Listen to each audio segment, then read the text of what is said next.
magluto ng chicken curry. Binisa ko yung luya at yung sibuyas. Tapos ngayon, i-fry ko yung patatas at yung carrots. Pag mag-medium brown na siya, idagdag na natin yung carrots.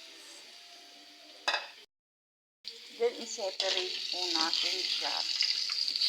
Tapos, igisa natin yung manok.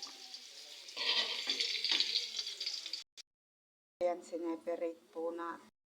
Tapos ngayon, igisa natin yung manok. Ayan, igisa natin yung manok. Dagdagan ko po ng half cup na tubig para siya lumambot. Na natin yung patatas tsaka carrots. Ilagay na natin yung curry powder para umano yung lasa niya. Tapos, lagyan natin ng gata.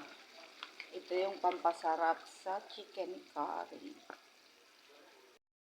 Tayin lang natin na medyo lumapot-lapot siya, mga kaibigan, and then okay na siya. Luto na.